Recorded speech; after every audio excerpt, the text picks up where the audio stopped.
Good news is that this is the information age. Information's out there. We get as many, according to the experts, as 2,000 messages a day. The bad news is it's the information age. We get as many as 2,000 messages a day. So it is our job as communicators, as public relations, or as whatever function that we serve to get the word out in our organization, regardless of the title that we have. It's our job to differentiate our message, to work on what we say and how we do it, so that our message gets out there besides all the other competition. The name of my talk is Removing Your Camouflage, and essentially based on a lot of folks who come out of the military. In military we tend to be quiet, reserved, and when we get out, in fact some of the things that Harry Siegel touched on, we tend to not talk about ourselves. We tend to assume that, well, people will find out about us by themselves because we're good at what we do.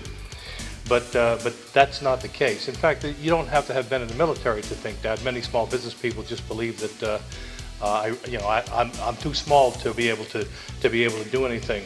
But over the period that I've worked in public relations, as Jane mentioned, I spent the time I was the executive director of college relations at Wesley College in Dover, and was involved in a lot of community outreach organizations, a lot of pro bono stuff, your community organizations, particularly the small ones.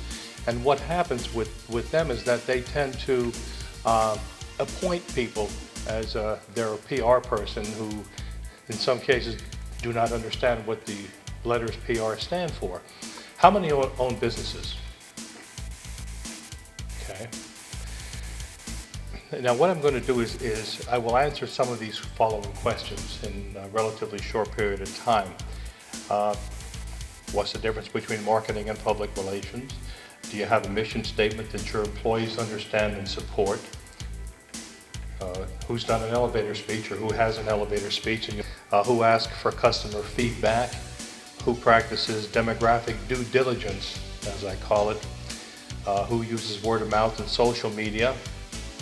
That includes testimonials and being proactive. And in addition to a marketing plan, do you have a post-sale strategy?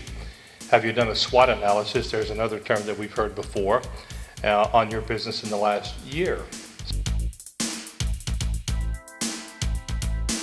We're always in competition. We're always in competition to get the word out about what it is that we do. The campaigns, political campaigns, are relatively short-lived, and a lot of things, of course, that I mentioned do not apply to business. But if you would, write those things down or think about those things that do apply to business, because you can do a flurry of activity, multitasking your communication without spending a ton of money. And public relations is really as much of an art as it is a science. It's being able to reach out to people. Now, we know as people who are business people that we tend to want people to like us. We tend to be people persons. I mean, it's a cliche, but the fact is, if you're in business, you better learn to like people, because I don't think you're going to be in business very long. People do business with us because they trust us, because they like us. We all want to reach out to people who look like us. That's not necessarily physical. Do they have our same belief structures, our same values? Are they the same religion? Do they belong to the same clubs? Do they support the same organizations? So we all look for that. We are we are creatures that want to reach out and bond with other people, and that's what's important when you're in public relations or when you're in business. That part of it, to really be the kind of a person who's approachable, the kind of a person who, if you've got a beef, they can take care of it for you. And we all can think of examples where we went into a store, we were dissatisfied, and we walked out. Your employees are your face to the public. You should know what they're saying. You should have a pretty good idea. Even if you have somebody who's going to go out there and act as a stranger to them, or somebody who's going to call in, not to spy on your employees, but just to get an idea, because you're responsible ultimately for what they do. And you may have a completely different person who is looking out for your business when you're not there. You just don't know until you check. That also goes towards treating your employees right. They have to know they can come to you. And in fact, when I tell people, and I'll touch on SWOT analysis very shortly here, I'm watching. Many times we draw up a business plan or a marketing plan, and we really don't, we say, okay, whew, I'm glad that's done. And then we leave it in place. And then 2-3 years later, we're doing the same marketing, and is our audience the same? Probably not. Some of them may be there, maybe most of them may be there, but there's always going to be some new folks moving through it. Now, I live in Dover, where Dover Air Force Base is, and we have a regular in and out of people there. Not to a great extent, but over a period of time, it certainly adds up. And you assume that you know what a particular audience is. And as your business starts going down, you wonder why. But we need to use demographic due diligence. And what do I mean by that?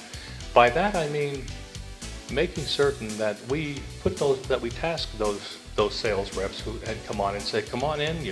If they're smart people, they have a very close relationship with them. They know about you, you know about them. But unless you ask them for their demographics, they're probably not going to give it to you. They're not going to take the time because they feel, well, I got the sale anyway. He or she must be happy. And this is the time where we know budgets are tight. Budgets are tight for communication. And one of the first things that businesses do is they start pulling back on communication because they don't realize that this is important, but it's like shooting yourself in the foot. We've got to think creatively, we've got to reach out. I'll give you an example of reaching out, doing things that people remember, and we can all put ourselves in that situation.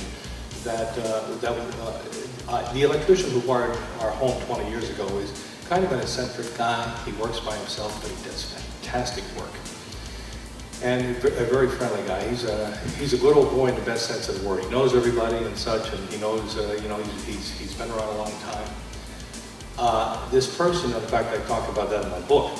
This lady called up that he wired a house for. She lived in an old 100-year-old home, and she was crying.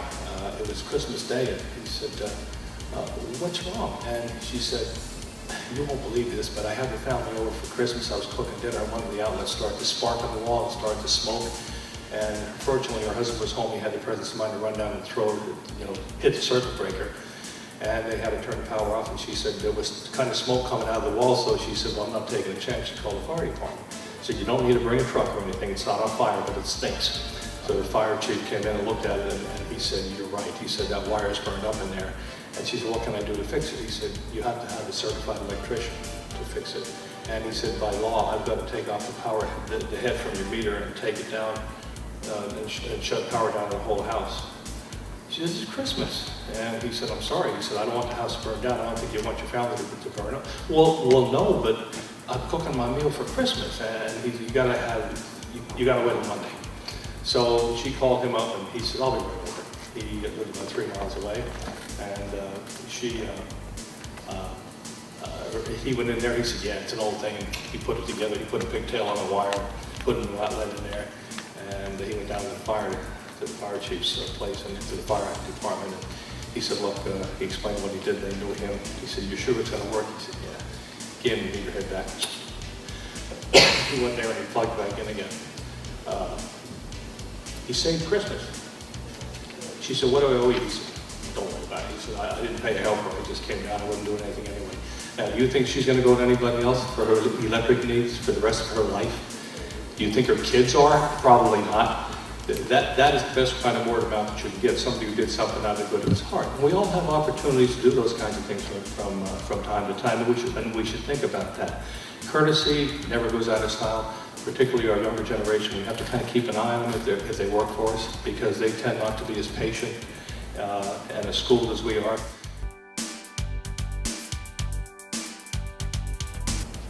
You are your own best advocate. Never miss an opportunity to let people know who you are and how well you do it and what you do.